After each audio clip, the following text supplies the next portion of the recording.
Tapi juga tidak sedikit, bahkan sangat banyak orang-orang yang dengan HP-nya habis berjam-jam, lalu tidak ditahu apa yang dia lakukan dengan HP-nya tersebut. Tidak ada juga nilai ibadah, tidak ada nilai silaturahim, bahkan justru mungkin bermaksiat kepada Allah dengan HP-nya itu. Lewat berjam-jam tanpa ada sesuatu yang bisa dilakukan untuk kebaikan dirinya, apatah lagi untuk kebaikan orang lain.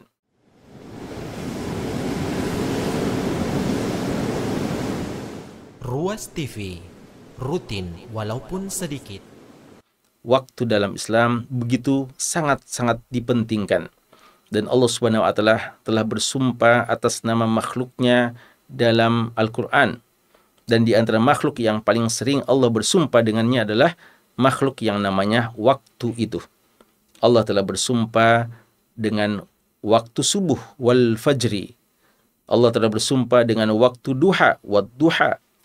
Allah telah bersumpah dengan waktu siang wan nahar. Allah telah bersumpah dengan waktu asar wal asri. Allah telah bersumpah dengan waktu malam wal laili. Ya. Setiap waktu ini Allah bersumpah dengannya untuk mengingatkan kepada kita begitu pentingnya memanfaatkan waktu, dan setiap waktu adalah nikmat yang akan dipertanggungjawabkan di sisi Allah Subhanahu wa taala. Seorang mukmin yang cerdas tahu bahwasanya hidupnya di dunia adalah untuk ibadah.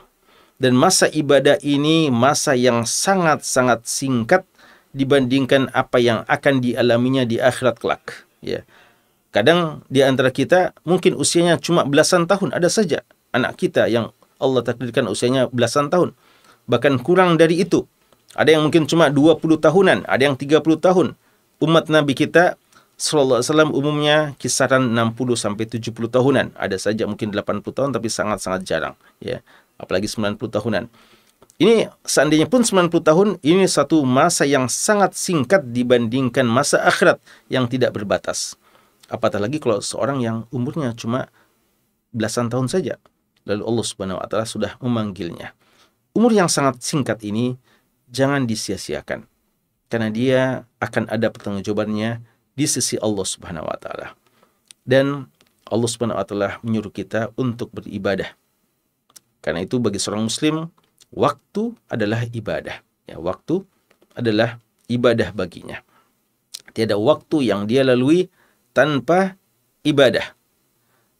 Dan seandainya kita mau faham, ya, kita mau mencermati dengan sebaik-baiknya, maka kita akan mengatakan sebagaimana yang dikatakan sebagian ulama kita atau sebagian ahli hikmah yang mengatakan al-wajibatu aktsaru minal awqat. Bahwa kadang kewajiban itu lebih banyak dari waktu yang tersedia, ya. Jadi seorang yang aktif mau menjalankan tugas yang banyak dan faham bagaimana posisinya sebagai seorang hamba yang disuruh oleh Allah untuk menjadi pengurus bumi Allah ini, kadang masih ada di agendanya sekian banyak tugas-tugas, namun belum bisa ditunaikan semuanya karena waktu yang belum cukup, ya, atau ketersediaan waktu tidak sebanding dengan banyaknya tugas-tugas tersebut. Maka jika kita mau memikirkan hal ini, maka sangat-sangat disayangkan kita sudah sadar waktu terbatas, umur juga sangat singkat, dan kewajiban sangat banyak. Lalu kita mau habiskan untuk hal-hal yang sia-sia, untuk hal yang justru akan menjadikan kita takut berhadapan dengan Allah di hari kiamat kelak, karena kita telah menyanyiakan sekian banyak waktu kita dalam hal yang tidak bernilai ibadah di sisi Allah Subhanahu wa taala. Apakah memang bagi seorang hamba waktunya harus dalam posisi ibadah? Jawabannya iya. Tapi kita memahami ibadah dengan pandangan yang komprehensif. Memandang ibadah adalah semua yang kita lakukan dengan niat mendekatkan diri kepada Allah. Ada ibadah yang sifatnya memang ibadah yang mahdhah, ibadah yang jelas seperti sholat, puasa, ya, zakat dan yang lainnya. Ada ibadah yang ghairu mahdhah, amalan-amalan muamalah kita dengan sesama manusia yang bisa kita jadikan sebagai niatan ibadah. Bahkan ada amalan yang sifatnya pribadi kita, bisa juga kita niatkan untuk ibadah. Oleh karena itu, seorang sahabat yang dikatakan sahabat yang paling faqih di antara umat ini, yaitu Mu'adz bin Jabal radhiyallahu anhu, pernah mengatakan, ahtasibu fi qaumati kama ahtasibu fi naumati kama ahtasibu fi qaumati. Saya berharap dapat pahala pada saat aku tidur sebagaimana aku berharap dapat pahala pada saat saya sedang melaksanakan sholat kepada Allah Subhanahu wa taala. Beliau bilang, saya sebelum bangun sholat lail saya tidur dulu. Dan pada saat saya tidur, mungkin beberapa jam tidur, tapi ini bukan tidur yang sia-sia. Saya juga mengharapkan pahala pada saat tidurku. Sebagaimana nanti kalau saya bangkit sholat lail, bangkit sholat, itu juga saya mengharapkan pahala di sisi Allah. Kenapa? Karena tidurnya dijadikan sarana untuk beribadah kepada Allah Subhanahu wa taala. Maka gitulah seorang muslim, seorang mukmin yang cerdas tahu bagaimana menjadikan 24 jam ini penuh dalam ibadah kepada Allah. Canda-canda kita dengan keluarga kita, bercengkrama dengan keluarga kita, jadikan niat itu untuk beribadah, mengikuti contoh sunnah dari Nabi kita sallallahu alaihi wasallam. Interaksi kita dengan tetangga kita dalam kebaikan-kebaikan dan seterusnya, ini juga semua bisa menjadi ladang-ladang pahala kita di sisi Allah. Jangan sampai ada waktu yang tersia-siakan, tidak ada sesuatu yang bisa kita katakan kita mendapatkan pahala di situ. Seorang yang pengangguran dalam artian lewat beberapa jam tidak ada yang bisa dia manfaatkan dalam waktu itu, tidak produktif.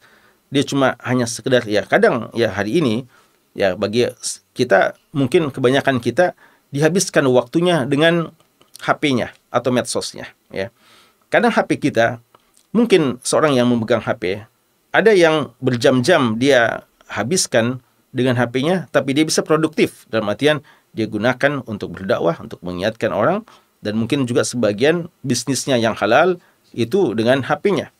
Tapi juga tidak sedikit, bahkan sangat banyak orang-orang yang dengan HP-nya habis berjam-jam, lalu tidak ditahu apa yang dia lakukan dengan HP-nya tersebut. Tidak ada juga nilai ibadah, tidak ada nilai silaturahim, bahkan justru mungkin bermaksiat kepada Allah dengan HP-nya itu.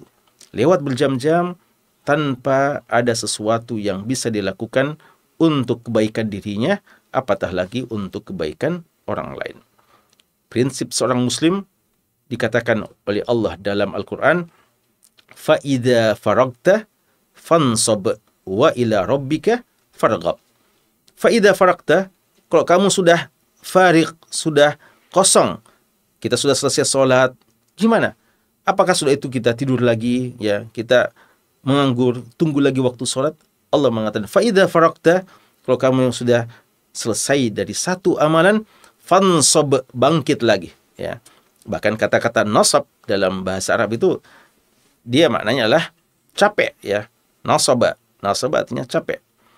Artinya, selesai satu pekerjaan, jangan terlalu banyak istirahat. Bangkit lagi, menjemput kesempatan amalan berikutnya. Kita siap capek lagi untuk amalan berikutnya. Sehingga kadang sebagian seorang muslim, kadang dilihat kayaknya tidak ada istirahatnya. Bukan sebenarnya tidak ada istirahatnya, tapi waktunya betul-betul berberkah. Dia tidak mau menyanyiakan waktunya untuk hal yang sia-sia, yang tidak ada kebaikan dunia dan akhiratnya di situ. Abdullah bin Mas'ud radhiyallahu anhu pernah mengatakan, hal yang paling saya sedihkan, yang paling saya sayangkan ketika melihat seseorang menghabiskan waktunya, mungkin sekedar melamun, mungkin sekedar untuk menganggur untuk sesuatu yang tidak memberikan manfaat bagi dunianya dan tidak juga memberikan manfaat untuk akhiratnya, tidak memberikan manfaat untuk dirinya dan tidak juga memberikan manfaat untuk orang lain. Waliyadzubillah. Maka ini nikmat yang harus kita selalu sadari, kemudian kita syukuri. Jangan nanti ketika kita sudah sakit baru kita tersadar. Jangan nanti ketika sudah sibuk baru kita menyesal. Nabi kita sallallahu alaihi wasallam dalam hadis yang lain mengatakan, wa sihataka iktanim khamsan qabla khamsin, manfaatkan 5 sebelum datang 5. Di antaranya sihataka qabla maradika, manfaatkan masa sehatmu sebelum datang masa sakit, dan faragaka qabla syugulika, masa farakmu, masa luangmu sebelum datang masa sibuk. Kalau kita seorang yang pekerja, seorang yang pegawai, seorang pelajar, ada masa-masa liburan pekanan atau liburan bulanan umpamanya, liburan semesteran, ada kadang masa-masa libur. Ini masa libur maksudnya kita keluar dari aktivitas rutinitas yang biasanya kita lakukan untuk melakukan agenda berikutnya yang juga bisa bermanfaat.